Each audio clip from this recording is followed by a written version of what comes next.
All right, welcome back to another episode of the Park City Real Estate Podcast. Before we jumped into this episode, wanted to just explain some context. Today's guest is Cabot Wooley, also known as the Park City Guy on Instagram. We recorded an episode a few years ago, so we just kind of jump right into a conversation, catching up, etc. We talk about his work at Deer Valley East Village, his new company Fulston, and what he's seeing across the Park City luxury real estate market as an owner's representative. Let's dive into it. We can just kind of free flow. I mean, it sounds like there's a lot of perspectives that you have just coming from the owner's rep, yeah, that I'm not familiar with on my side. So I think it'll just be like a very natural flowing thing for me to just kind of learn about your role. But I was curious because I wasn't sure, is that so you were with Reef Capital Partners when we did our podcast before, or you were doing something completely different entirely? I mean, that was like 4 years ago. Yeah, it was like 22 or 23 or something. I was with Nutraceutical, which was a company based here, and that's actually what brought me back to Park City. So my family's lived in Park City for Kimball's were my great-great-great-grandfather. Okay. And my wife's great-great-grandfather were the Dahls who built the Haiute Ranch. It used to be the Dahl Brothers Ranch. And so really deep roots here, but I moved back about 10 years ago. So I was trying to bridge that gap because I remember like you had the Instagram Park City Guy, and so that kind of grew to its own thing. Yeah. But that started kind of back when you were like just moved back into Park City, right? Like you started kind of just sharing lifestyle kind of stuff. And the reason that I started that, I don't know if I told you this story, so I came here and my role with Nutraceutical was to help them move from kind of a B2B model to a business to consumer model. So we were building all these websites and we were doing social media, direct branding to consumers that had never been done before. And we were hiring all these people to do social media on Instagram. And I was like, I don't even know what a like means. Like that, I didn't know. And so I went around and just started taking pictures of Park City and putting them on Instagram just so I could learn how Instagram works, what a comment means, how you make like a that comment. OJT on the job training. So what started as something that was me just taking some pictures of the things that I thought were really cool about Park City turned into a lot more. Well, and so when we last chatted, like 4 years ago, you were with Nutraceuticals, and then I just learned that you had pivoted a little bit to. Were you doing the same thing for Reef Capital Partners, or? Reef Capital Partners, I was the Chief Experience Officer. Yeah, working on developing the entire, what that customer experience and journey looks like for people that are engaging in any way out at Deer Valley East Village in particular. So what was that experience like, being out there at Reef Capital for a few years, right? It's really impressive to see what's going on out there. I mean, having lived in Park City, and I mean, this is home for me, right? And it has been since I was little. And so the fact that we're now in this situation where there's like sky rises going in and we have so many people moving out here to Deer Valley is just, it's actually really remarkable, and it was kind of exciting to be a part of. There's a little looks around and I'm like, man, I'd love Park City to be the way it was 30 years ago, but I'm obviously contributing to that growth. So, I mean, I think we as humans, we kind of want to fight change. We like status quo, but the nature of just anything is it evolves, and Park City's been evolving for. I mean, it was a ski town, it was a silver mining town 100 years ago, right? And I had to evolve from that. So now we're a ski town. I'd like to think that we're going to become a summer town. I mean, there's a saying that I'm sure you've heard, that people come here for the summer or come here for the winter and they stay for the summer. That's me. It's very much turning into a summer town. So going back to the evolution of Park City. So I'm curious. So you had the front row seats to Deer Valley East Village. I mean, that's just. It seems like it's just a complete anomaly, at least in the United States in general, but compared to any ski towns too, just because it is so just unique in that it's part of the MIDA development, and it's also the first ski resort to be built from ground zero. So I guess tell me from your perspective a little bit about the evolution of Park City, like from where it was maybe 5 years ago to where it's headed. I had a really interesting conversation about we were talking about the the general branding of Deer Valley East Village. And not, when I say branding, really that customer experience and what that looks like. And I remember in my very initial conversations, I had this really strong feeling that Park City is not like Aspen, and it's not Vail. And when people come here to ski, you want to feel and look like a local, as opposed to being someone that has fur on the trim on your suits and you're wearing Gucci and whatever else. I was like, that is not Park City. In fact, if you come dressed here walking around town, then you'll get laughed at. Like that was kind of my attitude. It was, Park City is a very, very different place than some of those other kind of ritzy ski towns. Deer Valley is now the most expensive place to ski in the world, literally. And so during this whole process, my mindset really, I realized that things are changing here in Park City. And I think over the next 2 to 3 to 4 years, especially, that those kind of cliches about wearing a Gucci ski suit, whereas it would have been made fun of this year, I don't know, but that's becoming more and more and more the norm. And that's kind of what Park City is ultimately turning into. Yeah, you're completely right. There's a lot of people that I talk to, they're selling their Park City home because it is changing, and you know, they're going out to smaller towns just because it is changing, for better or worse. People can make their own judgments about that, but yeah, I mean, there's a lot of that coming. One of the things that I think is truly been discovered, and COVID did that to a large extent to a lot of kind of really small special places that were undiscovered previously. The ability that people have to be able to work remotely is really different. But the thing that's really fueling what's going on in Park City and Deer Valley and the whole Wasatch Back is the fact that we are a ski town, we're in the mountains, but we have this proximity to the state's capital.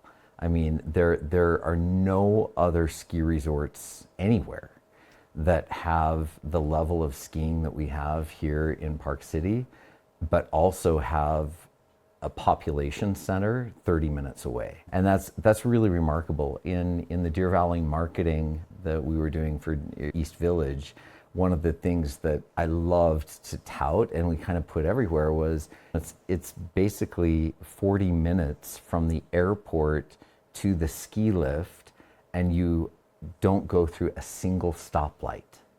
I mean, that's amazing. That's amazing. But it also fuels the growth in terms of the teams that are available to, like construction, to have the labor that we have here. It keeps the prices relatively low compared to, again, Aspen or Vail, where that labor is really scarce. But we have this amazing labor pool with Salt Lake being so close. And so I think that's really fueling the growth that we're seeing here in Park City. It's a perfect melange of just all these positive things that, you know, proximity to airport. People can pop down to Salt Lake City from Old Town in like 30 minutes, right? Yeah, it's a quick commute. And if you're used to being like stuck in traffic, whether it's New York or LA or some other big city, like that's nothing. And you get to be in the mountains in the same day that you flew out from whatever city you came from. Sure. So yeah, I did that from Nashville the other day, or this past winter I flew in on a flight, landed at maybe 10 in the morning, was showing homes on the Colony in the afternoon. So that's yeah. I don't know if there was ever pushback from people who are used to skiing Deer Valley and having this, however many, 10,000 acres or? It's absolutely remarkable. The infrastructure alone and what's going on over there at Deer Valley East Village is just unheard of. One of the challenges that I think a lot of ski resorts have is getting up the mountain early in the morning, right? You get there early, and then there are these huge lines. Here in Park City, we've got the canyons, right? And until last year, we only had 2 ways to really get to the top. There was the orange bubble, and then there was the gondola that would take you up. And so on busy days, it becomes a real bottleneck until you can kind of get everyone up the mountain.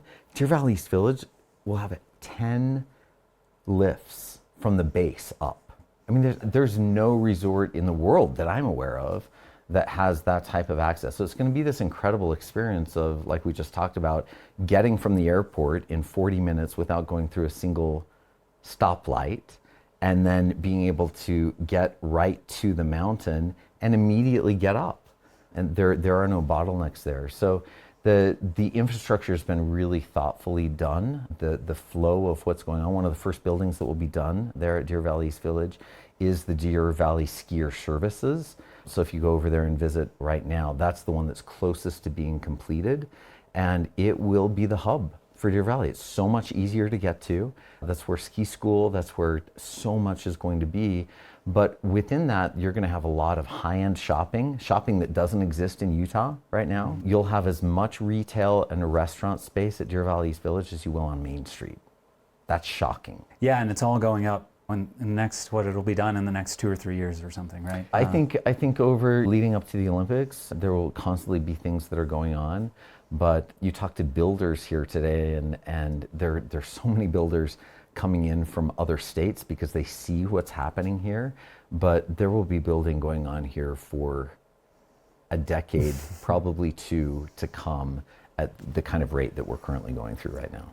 Yeah, and I'm excited to see that evolution. Because I worked with a lot of clients who have bought in that area and they bought early. So to be able to see that growth for them, because right now it's not there, it's coming, but they still feel maybe a little isolated, but then they'll be able to pop over and enjoy all those experiences at the village. And so I'm excited for them to have that opportunity and to see the growth. I'm curious, just so you got to see that from the ground up, all the infrastructure being put in, how the Deer Valley experience is going to be extended to the East Village. And so, and we were just talking, then you brought up, you pivoted because you saw a need, I'd imagine, a different need arise when you started just kind of seeing that growth and seeing what people were buying into. Is that kind of what caused the pivot that we were talking about earlier? That's absolutely right. Mm-hmm. So one of the club that's going in at Deer Valley East Village is called Marcella, and it's a very exclusive club. Membership is $500,000 for the membership, and there are only 500 members. And they sold out. And sold out before anything was even built, mm-hmm. right? And now there are waiting lists to get it. So what was happening is a vast majority, and this isn't just for Marcella members, but it's for people generally moving to this area or buying homes or building homes in this area, aren't from Utah. They aren't full-time residents here. And so this really is a second, third, fourth, fifth, whatever home that is being built. And what I was noticing is there were a lot of people that were coming in, and it was a terrible experience for them because they're coming in, they don't have boots on the ground. They live in New York or Texas or wherever else they're from. And so being able to monitor their project as their house is being built, for example, it was just fraught with challenges because they weren't there to kind of really see it and participate in it. They're also very, very busy people, and building a home takes a lot of time, hundreds of hours on the part of the owner. And many people that are building simply don't have that time. And what happens as a result of that is they don't get back with decisions. They are the ones that become the bottleneck in the process. Then the build time really extends and it takes a lot more time. So that's a big challenge for a lot of people that are building here. And then the third thing is it can be a really just a tough, stressful, terrible experience even when things go smoothly, because these are all custom homes, right? And it's the first time these homes have ever been built. So there are always problems. There are always problems that go on. And so managing and going through that and dealing with that stress is really hard. So that was the need that I saw in front of me with not only the Marcella members, but a lot of other people that were new friends that I was making that were coming and building here. And so I created a company called Folston. And Folston is an owner's rep to basically step in and take all of that weight, all of that responsibility off of the owner, and really quarterback the team of designer, architect, and builder to make sure that we stay on budget and on schedule, and that the quality surpasses everyone's expectations. Yeah, and that's really tough to find something that's integrated, because the designer's going to have their idea. I was just talking to an architect prior to this interview, Scott Jaffa, and he's got a kind of vertically integrated. That's his structure, but he can only take on 6 to 8 clients at a time. Right. because he is so involved in all of those details, and just a bandwidth issue, whether it's the owner, or the contractor or the architect or the designer, there's a lot of potential points of failure. And so it's a complicated process if somebody isn't quarterbacking like you said. Well, there are a lot of points of failure, but there also, the real challenge becomes when you have these teams that are coming together and the communication isn't complete, because if you're not running the most efficient process possible between all of those teams, and I promise you, without someone quarterbacking it, it is never efficient. All that means is increased expense and changes in timeline, because what will happen is decisions will be made. You'll find out, oh, I can't actually do that. Had I talked with the builder about that, I would know that I can't. And so there are tens of thousands, hundreds of thousands, and even millions of dollars of savings and efficiency by having someone, whether that's the owner themselves, really get involved and make sure that things go well. Most people don't want to do that, but to have someone that is helping coordinate that process, it literally pays for itself many times over. Time is valuable, right? Sure. So people, they'll write something off completely just because they know how much time it's going to take, whether they've been burned before, because they took on a project that just became an absolute headache for them with delays and things don't turn out the way, and then you have cost overruns, all of that. So I guess tell me a little bit more about, you said it's Folston? Yes. And how you kind of manage those issues for the owners so that they can maybe just take a step back and be able to keep the big picture in mind and have somebody else focus on details. I have clients that come in two different stages of the project typically. One is things are going really badly and they're already in it. They have the team, something's not going right. And it's usually not because it's an incompetent team, but something is happening that there's a real problem and things need to be put back on track. So I'll come in at that stage. What my preference is to be able to help the owner go through the process of selecting the right team. Finding the architect that really knows how to build in our mountains here, that understands the soils, that understands where the sun rises and sets, and all of these kinds of things that make a home a home. And so going through that process of helping select an architect, then finding the right builder that can build that architect's specific designs is also really, really important. And then finally, recommending or working with an interior designer that can bring all of that together in terms of the living space inside. So that's my preference in terms of being able to help. And because when you bring on that team very deliberately and calculated to make sure that those teams will work well through the entire project is really helpful. But once I get involved, then we'll have, as an example, one of the things that we do is we have a weekly meeting with all of those people. And at first, there's some builders, architects, designers that are not accustomed to doing something like that, and thinks, we don't have time to take this additional hour. But getting together, everyone understanding everything that's going on the project, talking about issues, how to solve them, and problem solving every week together as a team, you wouldn't believe the number of mistakes, cost overruns, like you mentioned, the issues that we're able to completely avoid by having that very, very open communication. And then I have clients that are very hands-on. They want to be involved, but they don't want to deal with some of the minutia every day that becomes part of all of this. And so I handle that for them. There are other clients that I have that say, we want to build a house. We found the right architect. We've approved the plans. Just let us know when it's done, right? Mm-hmm. And so very, very hands-off. So I try to be very flexible with the owner and specifically what they are looking for and ensure that they have an amazing experience. I'm curious, mention you got those clients in Marcella, because Marcella, they sold a bunch of lots and people need to build on those lots. And so I imagine that's where it started. But do you focus just on Deer Valley East Village, or are you kind of throughout any Park City market, whether it's new construction? Do you do remodels? What's kind of the area coverage for your company? And I focus exclusively on the Wasatch Back. Okay. So everything from Midway, south of us here, along the back of our mountains, all the way up to Powder Mountain.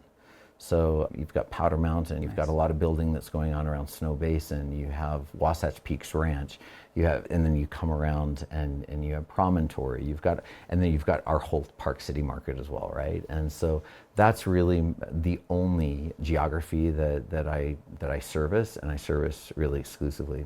So geographically, I try to really differentiate myself from other owners reps that are out there. I'll be really honest here. When I launched Fulston, I wasn't aware that the owner's rep industry is actually quite sophisticated and built out and has existed for some time. I went into it seeing a need and not seeing anyone here locally that was really participating or filling a need. And what I've learned since, as I interact with a number of people, is there are a lot of owners rep firms, usually national firms that are here that come in and they've worked with a client in New York or Chicago or Los Angeles, and now that client is building here, and so they've brought them with them. But I'm the only truly local owners rep, which I think there's a lot of value to that. We're still a small town, so that's one point of differentiation. The other thing, and this isn't always the case, to be really fair to kind of owners reps in general, but here in Utah, they've kind of gotten a bad rap because they're perceived as people that are babysitting and kind of watching over, and sometimes playing gotcha games like, oh, look, I found that problem, and going back to the owner saying, look at all these problems that I've saved you from. And my approach is completely different than that. My approach is I really want the builder, the architect, the interior designer to see me coming onto a project and just be super excited, because I'm able to take so much of that minutia off of their plates. I'm able to be the single conduit to the owner. And so they have one person that they can feed all of this. It's a win-win for the owner and for those trades. But if I can make their jobs easier, if I can take all of those things that aren't related to building off of the general contractor's plate, then they can just focus on building. Same thing with the interior designers. Interior designers spend so much time managing projects and managing subs and doing all of these things. If there's someone else that can do that for them and they can focus on just interior design, oh man, they love it. So the important thing that Fulston, I think, really brings to the table is that we become part of that team.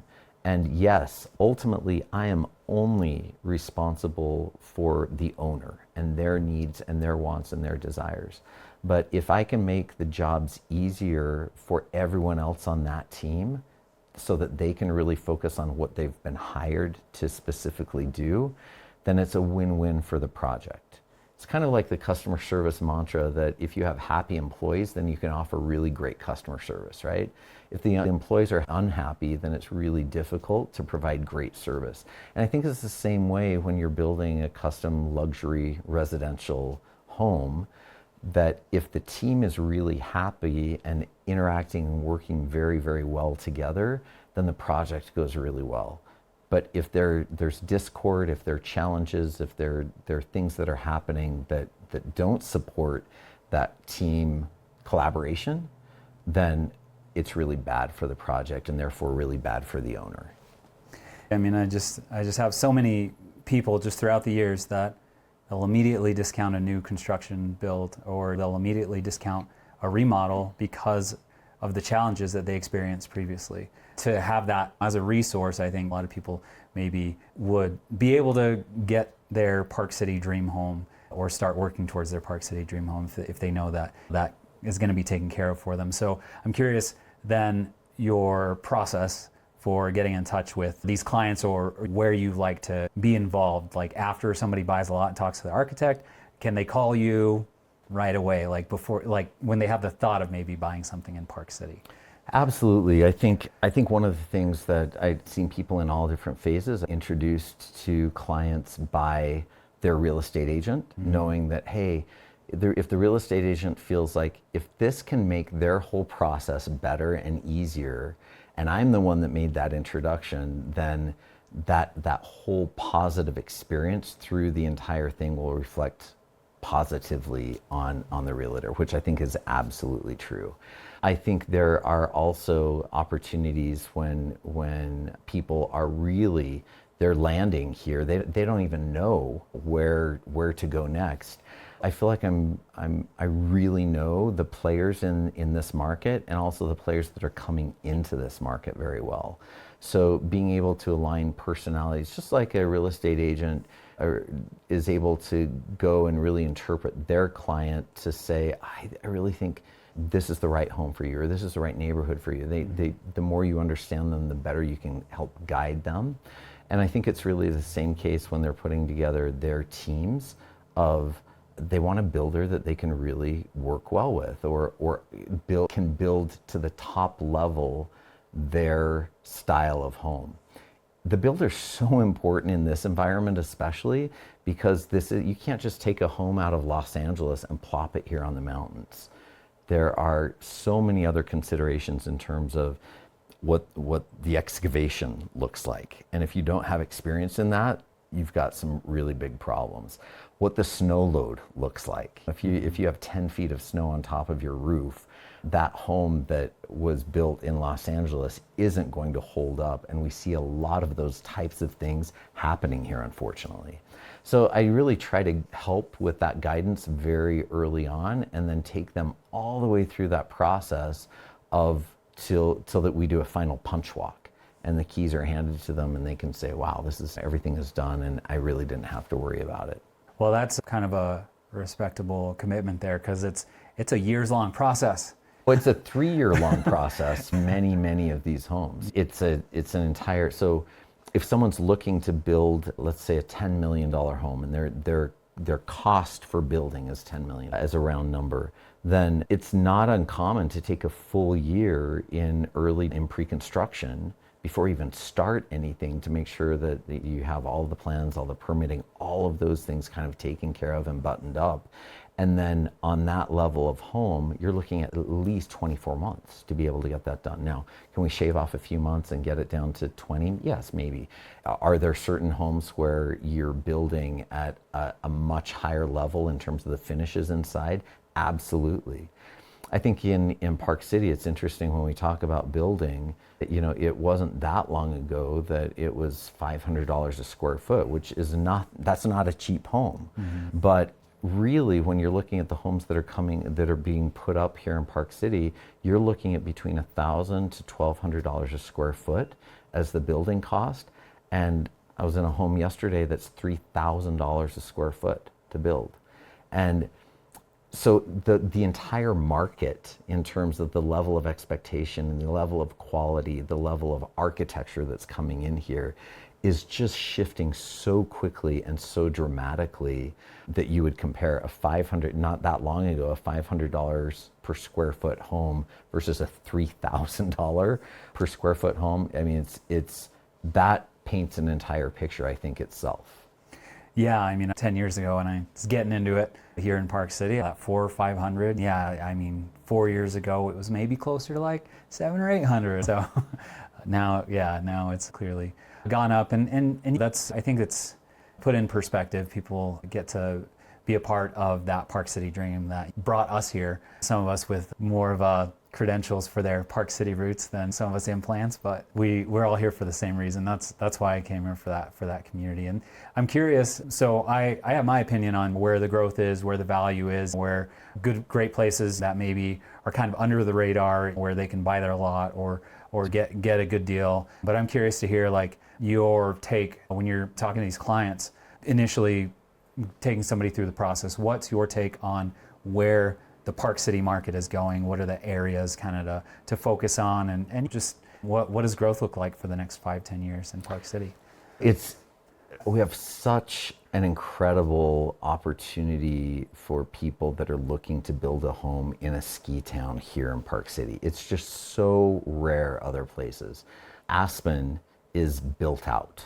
So chances of building a new home, because tear down permits are very, very few there, it becomes an impossibility. So it's a matter of buying something and then remodeling it, right? Here we have so much opportunity for growth, and we're seeing that growth further and further east every year as well, right? As we get a little further and further away from Park City. But I think there are certain areas that we're seeing some real fill in.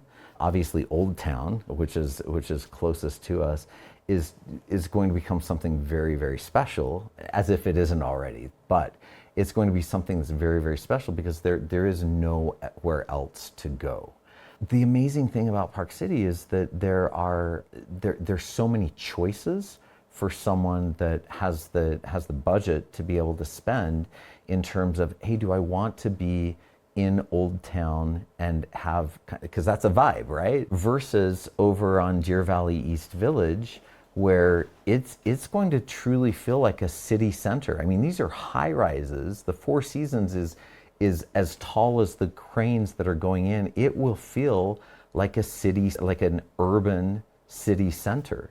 And so there are certain people that love that experience, but there are also those that say, no, do you know what? I want to be able to ride my horses. And so they're out on the north side of Park City, where we have amazing horse properties and large parcels of land.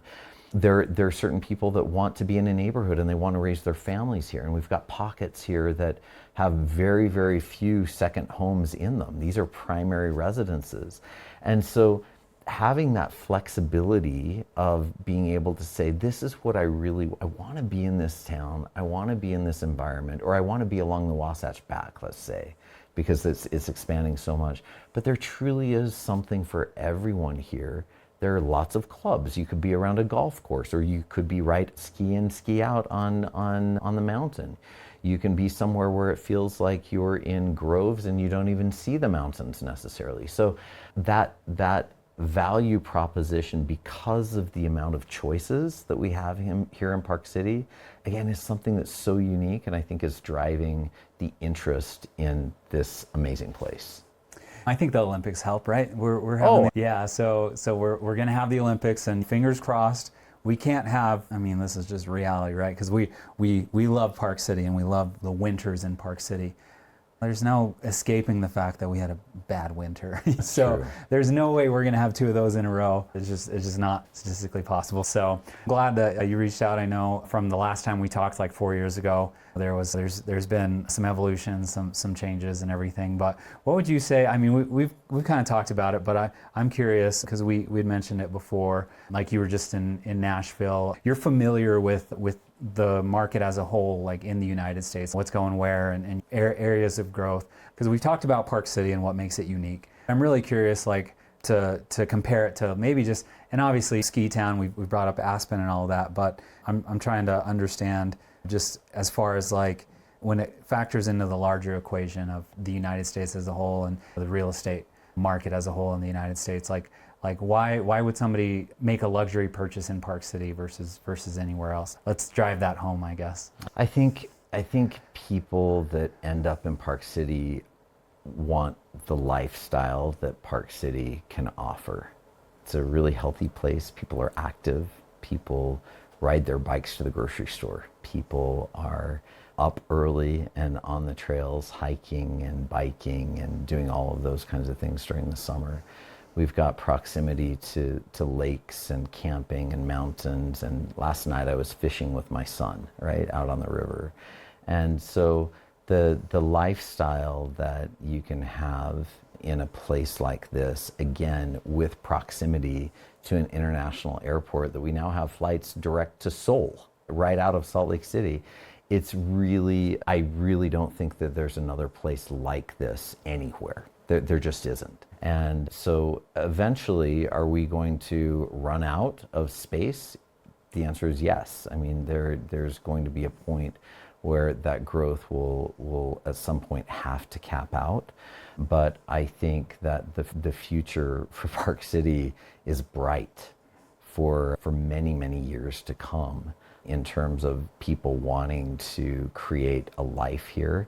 People are friendly. A lot of smiles going on, and how can you not smile when you live in a place like this? I mean, go out on the trails and people, like you said, People are smiling, they're happy to be here. Whether it's because we have less oxygen to our brain or controversial take and we can cut it out if you're not satisfied with your answer. But how do you actually feel about the growth? Like just being so deeply rooted in Park City, how do you feel about it from a personal level? As a Park City local, watching the town, how do you feel about it?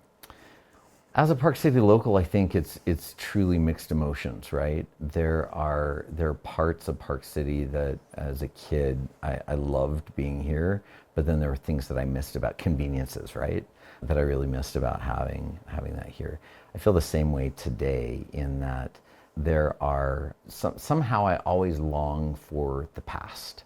Even a past before I was born, sometimes it's just kind of where my mind goes. And so those days when you would drive in and you drive past the white barn into Park City and you were the only car in sight, and this wasn't because it was midnight, but it was very, very quiet. My parents live in Old Town and right on Park Avenue, and we would have moose there regularly. I remember chasing a big bull moose, which was a stupid thing to do, across the lawn in front of the old miners' hospital right there. Good thing there wasn't social media back then. Good thing there wasn't, and it was a dumb thing to do. But those things have changed. That has changed. But there are pockets. Like the amazing thing is you go down Deer Valley not Deer Valley. I'm sorry, but East Canyon.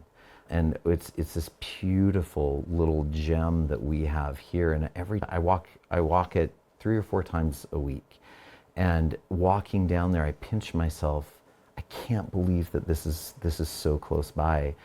But that's been preserved, right? Mm-hmm. And so it will stay that beautiful place for a long time to come. So I think the town is becoming way more exciting. If you're not skiing or mountain biking or whatever else, then there are lots of other things to do. The food scene is getting better and better.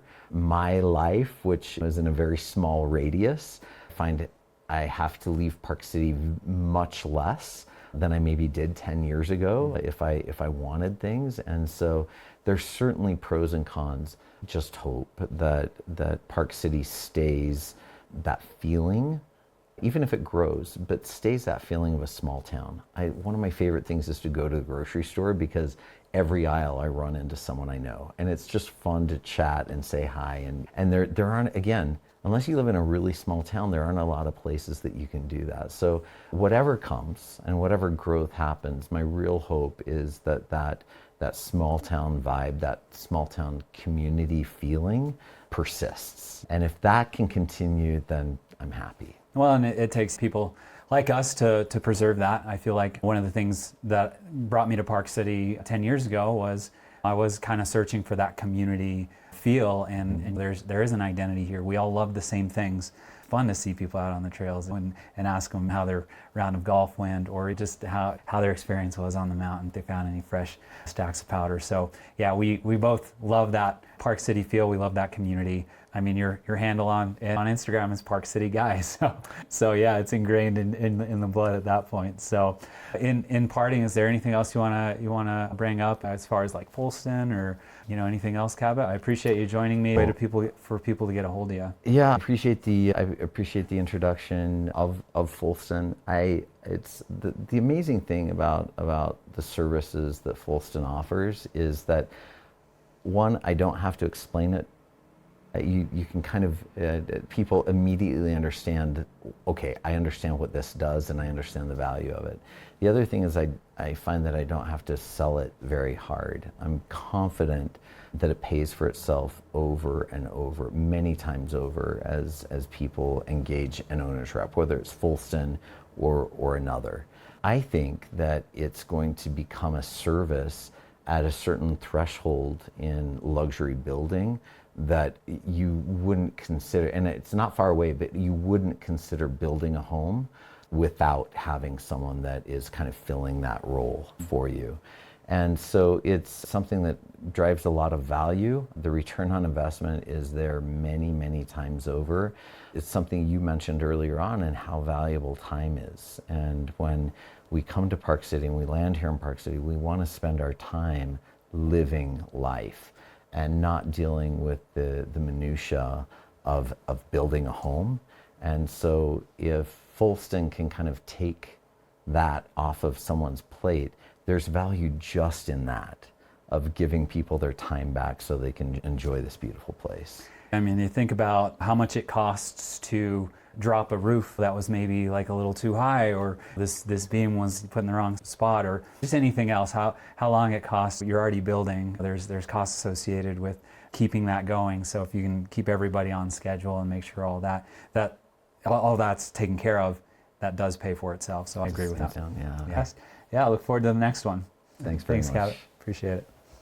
All right. That was awesome.